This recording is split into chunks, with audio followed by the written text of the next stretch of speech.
What's going on, NBA Draft fans? It's your boy Corey Tulaba, the NBA Draft Dude, the Wolf of Ball Street, and today we are going to talk about draft philosophy. Philosophy is one of the central themes of much of the NBA draft discourse across the World Wide Web.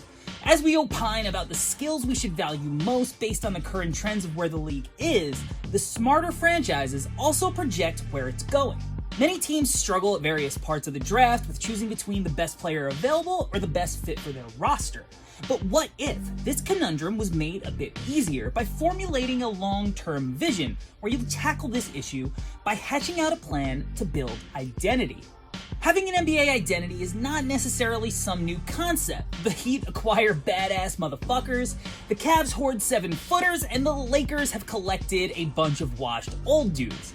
In the context of the draft, though, the most interesting thing that's happening with identity is what we're observing in the Great White North. The draft community let out a collective gasp when Masai Ujiri drafted Scotty Barnes 4th overall in the 2021 draft. Did the Raptors really pass up the guy that led an undefeated Gonzaga team to the national title game? The reality of that pick is that Scotty should have been the obvious result as soon as the lottery order was set. Measuring in at 6'8", 225 to go along with a 7-foot 3-inch wingspan, Barnes is a physical marvel made for the modern NBA. But more importantly, Barnes was made for the Raptors' long-term vision. Valuing long, athletic, small ball fours with ball skills isn't unique to Toronto. Patrick Williams went 4th to Chicago just a year prior to Barnes. Draymond Green laid the blueprint for small ball in Golden State, and amongst 1,000 other examples, there's gonna be a heated bidding war for the services of Jeremy Grant and Harrison Barnes in about a week as we approach the NBA's trade deadline. But in a league dominated by big wings, it makes sense to value big wings. But what makes the Raptors draft philosophy unique is that they took the idea of valuing this archetype, cranked that bitch up to 11, and decided to make a real Slim Shady factory of positionless jumbo wings. Following the success of the Masai blueprint has reshaped the way that I personally look at certain prospects and how that they might fit into the modern game. Whenever I get stuck on a prospect evaluation, I find myself asking more and more, what would Masai do? So why don't we take a look at some of the most Masai prospects in the 2022 NBA Draft. If you're looking for a big, strong, mean, switchable dude with length, it doesn't get much better than Tari Eason. Sporting a 3.7 steal percentage and a 5.7 block percentage, Eason has been a havoc wreaker for LSU.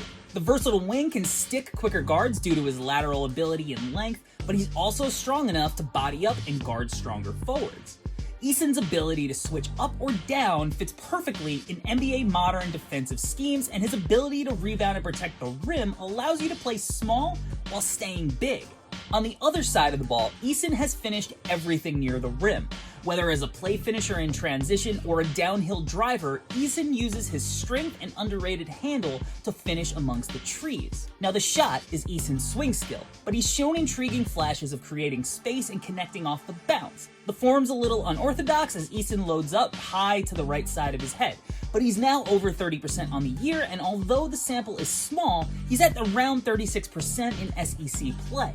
You add in the nearly 80% from the free throw line on around 5 attempts a game, and there's reason to buy into Eason being a capable floor spacer down the line. The LSU wing may be a little bit older for a sophomore, and that may cause a bit of hesitation for some, but there's no denying the massive production and the fit as a modern NBA prototype wing at the next level. Next up is Stanford wing Harrison Ingram. The elevator pitch for Ingram is that jumbo wings with playmaking chops don't grow on trees. You squint hard enough, and there are times when Ingram even looks like Scotty Barnes light, initiating offense and making plays out of the pick and roll.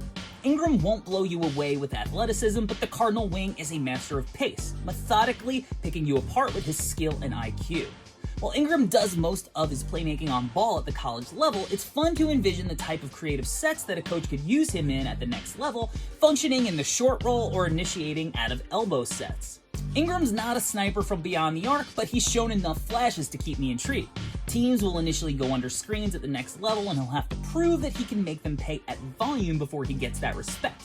But a good team that is confident in developing shooters should feel comfortable working with Ingram's foundation. Now, what's preventing Ingram from being in the lottery conversation at the moment is his struggles with efficiency on offense, where his lack of burst and vertical pop hurts his ability to finish effectively at the rim. He's only around 51% on close twos per Bartovic. Still, I buy the smooth footwork and soft touch. Ingram won't be relied upon to be the engine of an NBA offense, and he should find more success near the hoop as a second-side initiator, where he can make quick decisions and attack gaps in the defense. Now, Ingram's not quite the disruptor on defense that the other wings on this list are, but the playmaking he offers at his size fits perfectly in the league as a modern-day connector. Next up is Marquette's Justin Lewis. Lewis is a guy that's been a bit under the radar during the draft process, but he's worth paying attention to.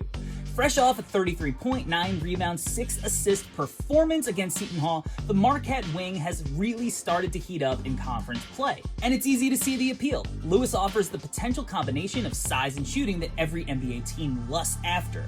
Lewis can spot up and space the floor off the ball, he can pick and pop, and he's a powerful downhill driver attacking closeouts.